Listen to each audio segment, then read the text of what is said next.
gostaria, por gentileza, de convidar os irmãos, uma vez mais, a se colocar no pé, para a leitura bíblica do Evangelho segundo escreveu São Mateus.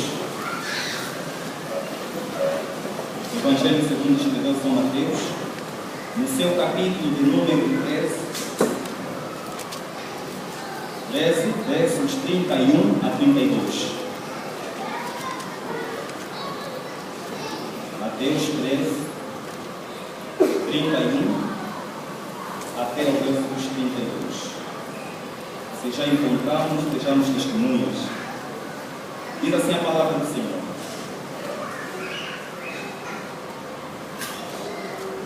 Outra parábola lhes propôs, dizendo: o reino dos céus é semelhante a um grão de mostarda, que um homem, pegando ele, semeou no seu campo.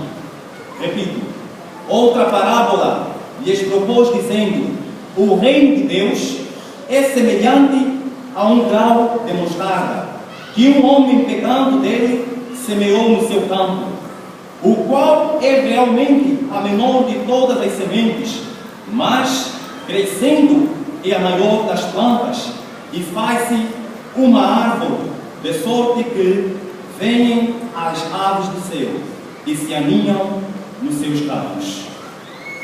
Graças te damos, Senhor, e queremos que neste preciso momento, Tu, como único Deus, Pai, nos conceda a oportunidade de ouvirmos as Tuas santas palavras e permita que possamos guardá-la em nossos corações, para que não pequemos contra Ti. É o que nós te pedimos em nome de Jesus. Amém. Podemos sentar. Obrigado.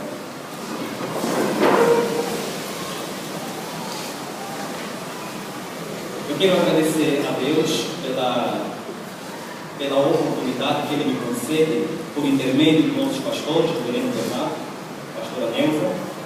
Louvar também a Deus pela presença da reverenda pastora Elvira, minha professora. Louvar ainda a Deus também pela presença da família Cabimba. Louvar a Deus pela presença daquelas pessoas que aceitaram o convite feito neste dia por minha parte. De igual modo também agradecer e louvar a Deus pela vida da nossa irmã Gilberta da Silva, do Cabimba, que está aqui, e ter cedido também esse lugar, esse momento que Deus está aqui. Coube a mim esta manhã trazer uma mensagem da parte do Senhor à Igreja Metodista Unida de Betel. E o tema para esta manhã é o Reino de Deus. O tema é o Reino de Deus. Prezados irmãos e irmãs,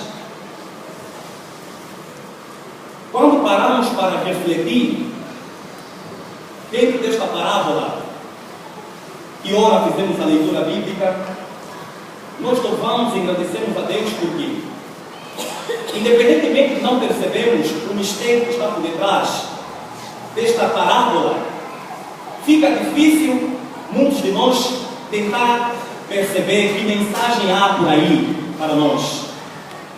Mas paramos para estudar, para analisar, pedindo orientação a Deus também, para ver se conseguimos, no mínimo, trazer a verdade que está encoberta por detrás desta parábola. Sabemos que uma parábola é uma comparação que é usada com o intuito de espelhar uma mensagem. E a mensagem aqui que esta parábola quer espelhar é justamente a mensagem de Cristo Jesus. É a mensagem de Cristo Jesus.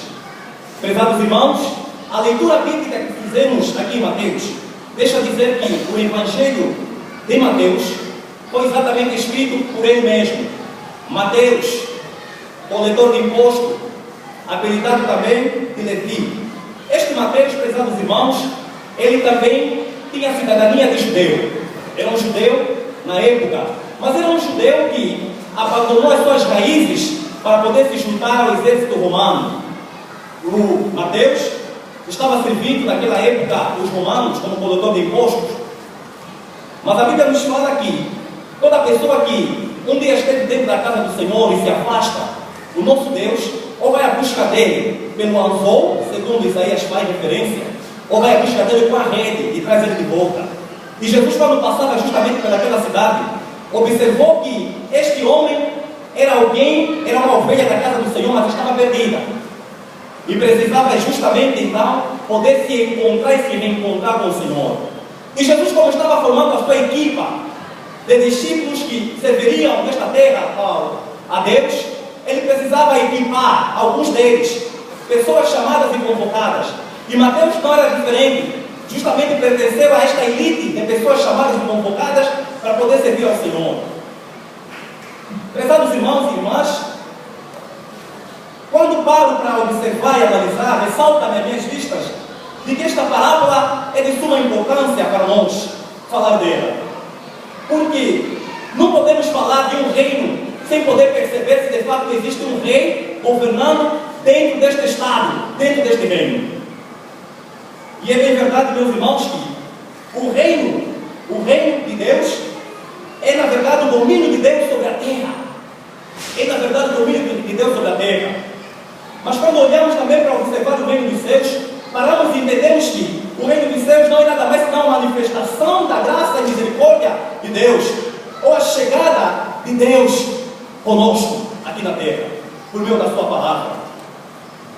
Este reino possui um rei, e este rei é justamente um governador, é um soberano, é um monarca, que tem autoridade suprema para dirigir, para comandar e dirigir a sua igreja. Prezados irmãos e irmãs, João Batista, quando aparece ao deserto pregando a palavra de Deus, a mensagem que ele traz para o povo naquela época era: arrependei-vos, porque é chegado o reino dos céus. Esta mensagem justamente vem na hora certa para poder converter os corações do povo que estava endurecido. Acredita-se também nessa história que o povo judeu pensava que Jesus viria, porque havia uma promessa no Antigo Testamento. Não podemos parar somente aqui, mas voltando no Antigo Testamento, vemos que havia um governo teocrático, havia Deus governando o seu povo. Quando termina o período dos juízes, quando vai o período dos profetas, há aquela manifestação dos reis. E nós conhecemos a história. Sabemos que o primeiro rei de Israel chamou-se Saul. Saul não era para ser o rei de Israel, porque quando o povo estava sem rei, e olhando e vendo os outros povos que tinham seus reis, eles também disseram: precisamos também ter um rei que nos governe, que nos comande, que nós obedeçamos a ele. E isso entristeceu o coração de Deus, porque Deus queria ser o rei deste povo, Deus queria governar, Deus queria participar das tribulações, do sofrimento, das tristezas, das alegrias do seu povo. Mas o povo olhava para os outros povos que tinham um rei que governava, e queria justamente também ter um rei que os governa, que os comanda, que vivamos a batalha. E é assim que Deus teve de criar um meio termo para poder então elevar um novo rei. E foi Saul que foi chamado para governar. Foi ungido, foi consagrado, e o mesmo Saul serviu ao Senhor com temor e tremor, porque ele foi consagrado pelo profeta Samuel, e ele sabia que estava cumprindo uma ordenança do Senhor. Este Saul, meus irmãos, acaba pecando, porque quando Deus te dá a última missão, dizendo que quando tu fores à batalha, extermina tudo que lá estiver, homem, mulher, animal. Se o rei daquele povo lá também estiver, mata. Deus manda matar também em alguns momentos, é bem verdade. E quando Deus, meus irmãos, manda matar até as crianças, como mostra o Antigo Testamento, porque o Antigo Testamento vai ser uma palavra de sangue, só de guerras, é porque quando Deus manda matar até as crianças, os animais, que não sobrar ninguém, é para justamente eliminar a maldição que está ali. Porque se matar só apenas os pais, os animais, e deixar os filhos vivos, esses vão reproduzir a maldição, o pecado. Então tem que se eliminar tudo.